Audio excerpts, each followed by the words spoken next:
Viendo ese video que publicaste hoy, donde vemos al presidente de México, López Obrador, diciendo una cantidad de cosas sin sentido, no pude menos que recordar la historia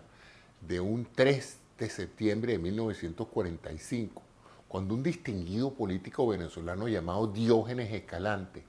estaba pautado para ir al Palacio de Miraflores a encontrarse con el presidente Medina. Él había sido escogido por Medina como el candidato de consenso para ser presidente de la República de Venezuela. Y ya contaba con el apoyo prácticamente de todos los partidos, incluyendo el de Acción Democrática. El doctor Diógenes Escalante era un hombre de un inmenso prestigio y una gran experiencia política, un hombre relativamente joven para la edad, para la etapa en que le tocó vivir este momento. Y sin embargo, cuando lo van a buscar a su casa, pues se dan cuenta de que el hombre está totalmente loco. Estaba teñido de una cantidad de dificultades de aceptar qué era lo que estaba pasando y empezó a decir una cantidad de cosas que obviamente reflejaban un deterioro mental evidente. De tal manera de que nunca llegó a la presidencia de la República, hubo que buscar un candidato de consenso que no terminó siendo aceptado y finalmente pues hubo un golpe de Estado que acabó pues con el incipiente proceso democrático que se había iniciado en el año 45.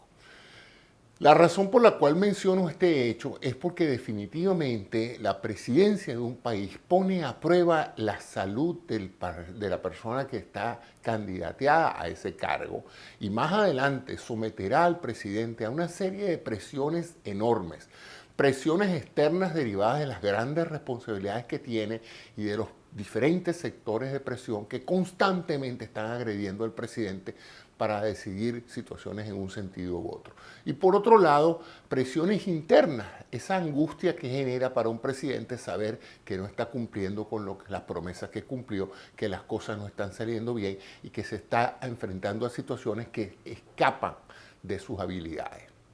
Eso obviamente pues se traduce fisiológicamente desde el punto de vista de la salud de la persona en un deterioro que hemos podido ver. Si todos hemos visto las fotos de los hombres antes de entrar a la presidencia y después de salir de la presidencia, nos damos cuenta que esos periodos de 4 o 5 años, el envejecimiento que tiene y la fatiga que se les nota en el rostro, en el color del cabello y muchas otras áreas es notable, derivado pues de esta verdadera prueba de esfuerzo que representa dirigir los destinos de un país.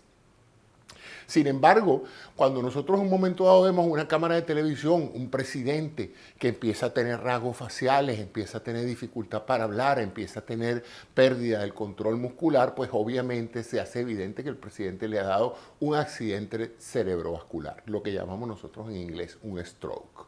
Y pues de ahí para el hospital y probablemente pues realmente incapacitado para ocupar la presidencia de un país.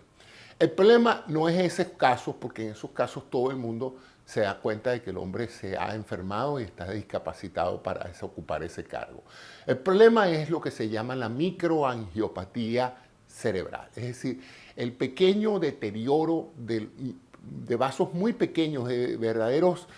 capilares dentro del cerebro que van deteriorando lo que se llama la capacidad cognitiva de la persona.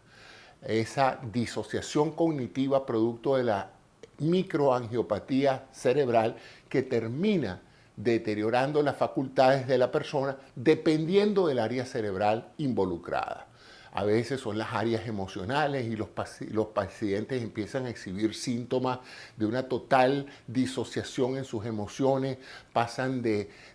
tener iras a sentirse eufóricos de un día para otro, que es frecuente con la edad avanzada, que es la microangiopatía cerebral, es decir, un trastorno de los pequeños vasos sanguíneos cerebrales que crean problemas de irrigación de ciertos centros nerviosos en el cerebro. Como no son masivos, pues no producen esa sintomatología que todo el mundo puede ver, sino que son trastornos que pueden afectar en un momento dado áreas emotivas, áreas de asociación, áreas que tienen que ver con la toma de decisiones o áreas que tienen que ver con el lenguaje. Y vemos entonces que ya ciertos candidatos pues tienen dificultad de articular ciertas palabras, se les olvidan ciertas palabras, repiten muchísimo una misma frase, A veces que pareciera una estrategia política y a veces es que simplemente repiten la misma frase porque no saben darle continuidad a una idea y entonces se aferran a la única que tienen en el momento en el cerebro y por lo tanto repiten y repiten lo mismo. De tal manera pues de que estamos viendo ya con estas últimas presidencias, tanto en México como en Estados Unidos y probablemente hasta en Venezuela también, que los candidatos, en este caso los presidentes, están exhibiendo severas cambios de conducta que podrían en un momento dado indicar un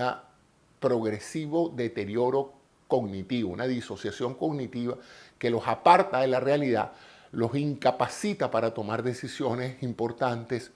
y eventualmente pues en todas estas declaraciones empiezan a verse los destellos de eso. Esa es la razón por la cual es muy importante cuando se elige un candidato que este candidato pues tenga una buena salud física y mental para que pueda realmente enfrentar las severas cargas que representan la presidencia de un país y no que se deteriore una vez que está en la presidencia, porque el problema es quién decide qué tanto es el deterioro, quién en un sistema democrático puede en un momento a decir el presidente se volvió loco, el presidente está incapacitado para tomar decisiones, qué médicos, qué sistema político puede aceptar eso. Esas son personas que ya para ese momento tienen grandes responsabilidades y grandes compromisos con sectores importantes de la economía del país, de tal manera de que la suspensión de un presidente por razones de enfermedad mental no es así tan claro como podría parecerse en otros casos de la vida civil. Entonces ese es mi comentario de hoy, que quizás estamos en presencia de dos presidentes, uno en México y otro en los Estados Unidos, que ya están dando muestras de que algo no está funcionando bien en la terraza, en la azotea, como decían antes, y que probablemente vamos a seguir viendo evidencia cada vez más notable de este deterioro progresivo que representa la disociación cognitiva producida por una microangiopatía cerebral. Ese es mi comentario de hoy.